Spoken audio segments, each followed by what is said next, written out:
আসসালামু আলাইকুম। চলুন জেনে নিই আজকে নিউজ। বাণিজ্য মেলার অনলাইন টিকিট কিনবেন যেভাবে, দাম কিন্তু 30 টাকাই। কিভাবে অনলাইনে টিকিট কাটবেন চলুন জেনে নিই বিস্তারিত নিউজ থেকে। বাণিজ্য মেলার টিকিট কাটতে হলে প্রথমে মোবাইল ফোন বা কম্পিউটার থেকে www.e-dift.com এ প্রবেশ করতে হবে। আমি এই লিঙ্কটি ডেসক্রিপশন বক্সে দিয়ে দিব, আপনারা প্লিজ চেক করে নেবেন। এবার নির্দিষ্ট তথ্য দিয়ে গ্রাহককে 3টি ধাপ পেরোতে হবে।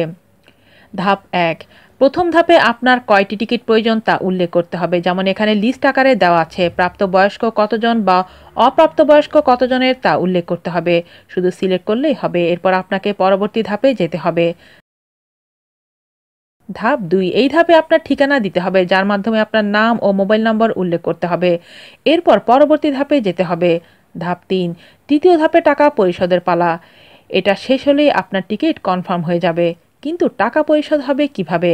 বাণিজ্য মেলা কর্তৃপক্ষ জানিয়েছে দুভাবে এই টাকা পরিশোধ করা যাবে। একটি হলো মোবাইল ব্যাংকিং বিকাশ, আরেকটি ডেবিট বা ক্রেডিট কার্ড। এছাড়া নির্দেশনা মোতাবেক গুগল প্লে স্টোর থেকে ইডিটিআইএফ অ্যাপ ডাউনলোড করেও সেখান থেকেই টিকিট ক্রয় করা যাবে। আজ বুধবার বিকেলে বঙ্গবন্ধু আন্তর্জাতিক সম্মেলন কেন্দ্রে এই মেলার উদ্বোধন করেন রাষ্ট্রপতি মোহাম্মদ আব্দুল হামিদ।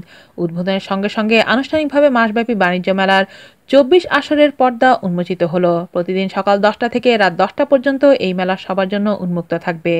আজ এ পর্যন্তই। আল্লাহ হাফেজ।